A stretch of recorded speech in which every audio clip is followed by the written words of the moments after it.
Robert Ferringo with Doc Sports here with your Wednesday college basketball handicapping extravaganza. With me as always is one Raphael Esparza, also of Doc Sports. How are you doing today, Raphael? I am doing well. It's Wednesday, getting pumped up for finally some good college basketball games all week because now we're in conference play, so it should be exciting. And tonight I got the Bulls and Nets on late ESPN, so I'm gonna need to take a nap because this old man probably will fall asleep by halftime. Yeah, college basketball really becoming front and center, that along with the NBA now that football is basically dying down. I mean, obviously it's the playoffs. It's the most important time of the year of the NFL season. But for bettors looking for action, there's less and less football every week. So college basketball is really becoming the number one handle sport. So let's dive right into Wednesday's games. We're putting this one out a little bit later than normal. So we know that you guys have interest in how we're seeing tonight's games. We're going to get it started in the Big East. The best game on the board, Villanova at Xavier. Villanova opened as a small favorite in this game, but the money has shifted the number towards Xavier. What do you think when you look at this one, Raphael?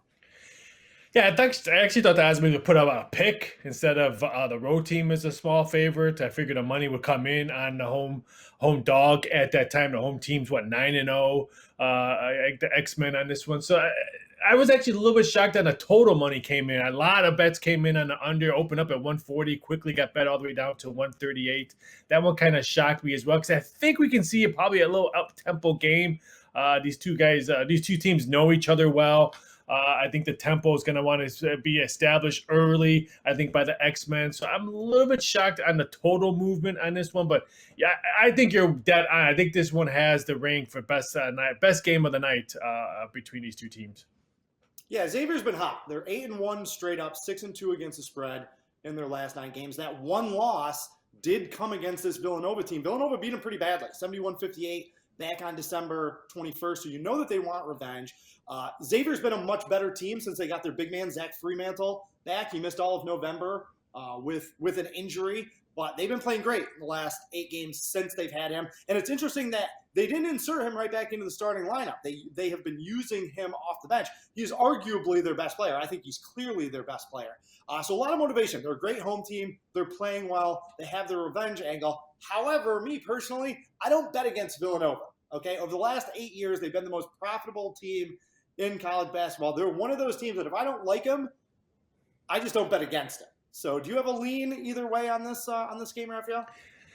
I agree. There's teams that I just don't bet against. Nova's one of them. Virginia, back in the day, last couple of years, maybe not this year, but the old Virginia days. I agree with you on Villanova. The only thing I said, the X-Men 10-4 against the spread this year is just so hard, and then you're getting a nice number at home, which I already said they're perfect at home. So I agree with one. Either bet the home team or stay away, or just stay away, kick back. Because like I always tell people on many shows I do, there's some games you just sit back. Don't place any bets on it. Sit back, enjoy it, have a cocktail. This one screams it right here. It's going to be a fantastic, fantastic game. The numbers where it should be. It's not like the odds maker era in this game. I'm going to jump on whatever side team I'm going to jump on this one. The numbers set perfectly. Sit back, enjoy the game. Yeah, Villanova 9-1 straight up, 8-2 against the spread in the last 10 in this series. All right, the next game, we got Duke. It's been kind of a quiet time for Duke, really. Oh, sorry, we're going to do that. So we have Duke at Wake Forest. Now, this number opened exactly where I thought it would, with Duke as a 4.5-point favorite, but the money bet on the Blue Devils has pushed this number up to 6. You'll see 6.5 at some books. Wake Forest has been a surprise team in the ACC so far this year. Raphael, what do you think about Duke and Wake Forest? Is Wake Forest a surprise team in all sports this year? I was shocked on football, Wake Forest. I'm shocked this year in college hoops with Wake Forest. So the Demon Deacons are doing something right over there. I'm not sold on Duke. I mean, they looked really bad, looked tired in the second half when Miami went to Cameron and beat them. I think that's why I'm hoping more Devils money comes in, because I'm looking at maybe taking Demon Deacons on this shot. I'm just not sold. I know they beat up on Georgia Tech, Duke, Virginia Tech. That's not the same Hokies team we've seen in the past. I'm just getting, why not bet against or bet with Wake Forest? And any sport, golf, swimming, softball, baseball, college hoops, football, why not? The Demon Deacons are cashing tickets. That's all they're doing. I'm waiting to see how high this one goes. Very impressive win. I know they beat your Syracuse in overtime, but still, a W is a W. Getting that win against the Cuse, which normally the Cuse owns Wake Forest. I think that was a big mental win for that one. I like the Demon Deacons. I'm just waiting for more money to come in. Yeah, I'm a big Steve Forbes guy. Actually, you mentioned my disgusting Syracuse Orange. He was a guy I was kind of lobbying for. That's who I thought should have replaced Jim Boeheim a couple years ago. That was not to be. Again, it's been kind of a quiet year for Duke because of all the COVID breaks. They've only played 6 games since November 30th. A lot of new pieces. You know, they got the coaching change that they're in the middle of. Things are not really in sync right now with Duke.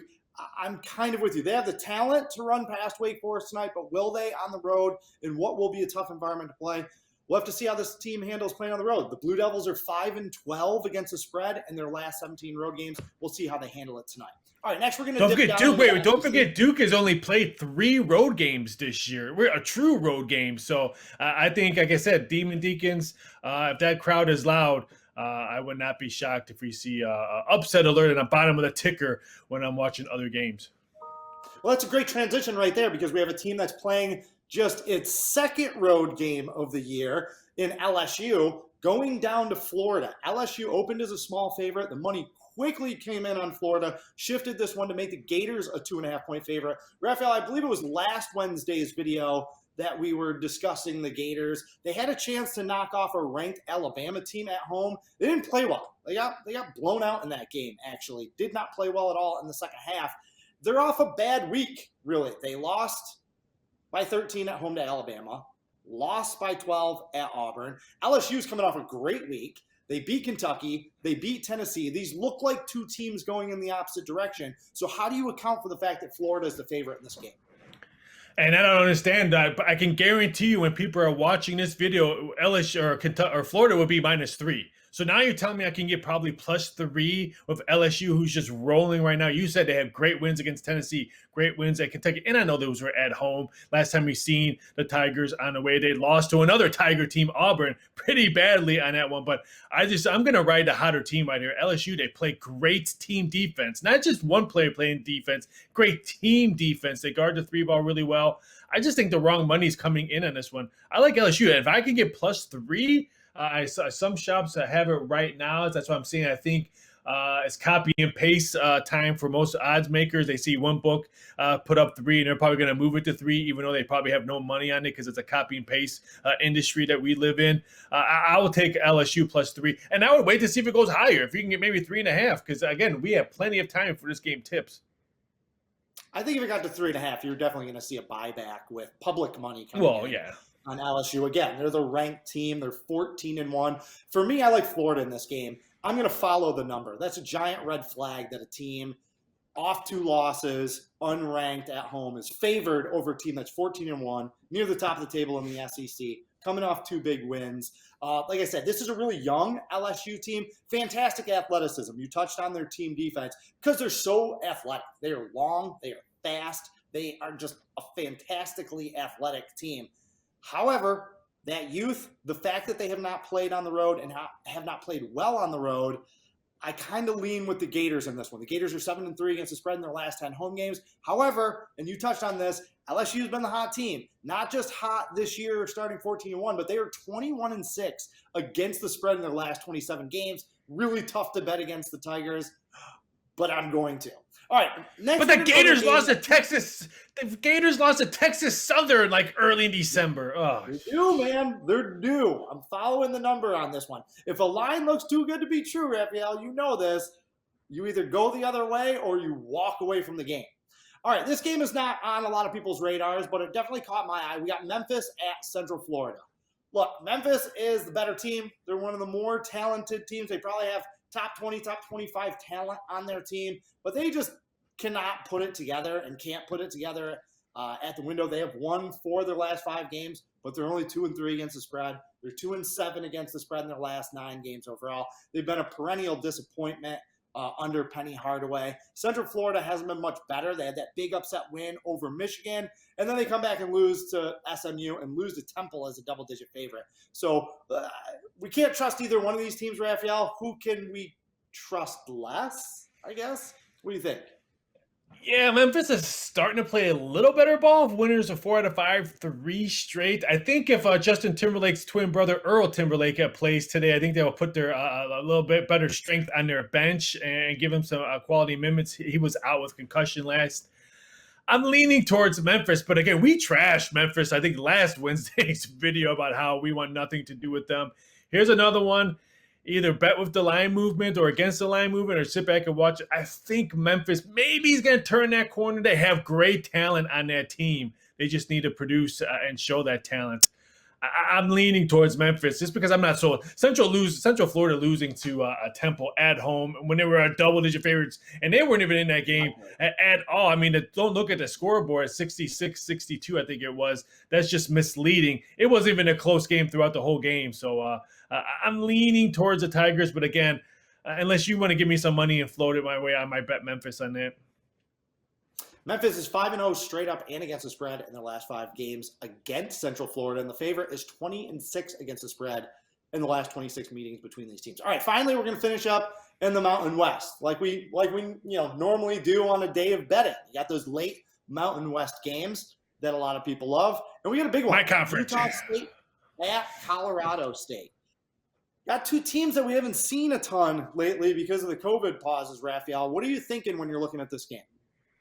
You said it. We haven't seen these 2 teams because of the COVID. Last time we saw the Rams play, they got just demolished by the Aztecs. Not even. It was ugly. I mean, if you had the total, you thought maybe how could you not win that total if Arizona or San Diego State scores almost 80 and you don't cash on that over ticket? So, I just want to see how the Rams rebound after. I know it was on the road. They usually play well at home. I like the way they controlled the tempo when they played at Air Force early in the month. I want to see if they can bounce back on this one. But again, these 2 teams haven't played each other. They haven't even really practiced at all. I think last time I saw Colorado State said they had a practice. They only had 7 guys at practice. So it's going to be really hard for me to look at teams like this who just don't practice that much because of COVID.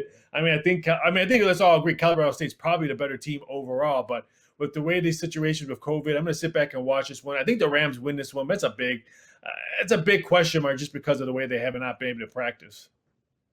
One of the things that I like to look at are teams that are on a winning streak. Colorado State had won 11 in a row. But in all sports, this is usually a pretty good tip. If teams are on a big winning streak and then they lose and snap that streak, the tendency is to go right back to them the following game.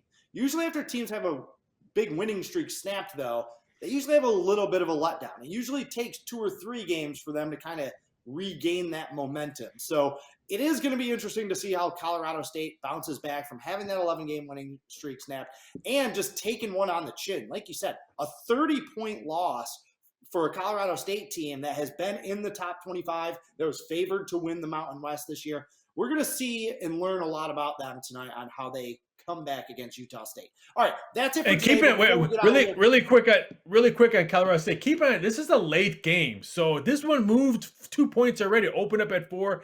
Colorado State -6 now. If this continues to move, I think the public will probably tease and money line parlay with the Rams because they're going to look at the records. If this one moves to 6.5, maybe you even see a 7. Then I think the other side, betting this one, then like I said, what you said in perfect set, Utah State can maybe hang around in this one and maybe hit that back door. Utah State 7-1 straight up in the last 8 meetings, and they've covered 4 out of 5 against Colorado State. All right, Raphael, give the people something free. Well, I'm going to go to one of the late conferences, Nevada, Boise State. Nevada, really tough to go to Reno and steal a road game. I like the Wolfpack only laying 1.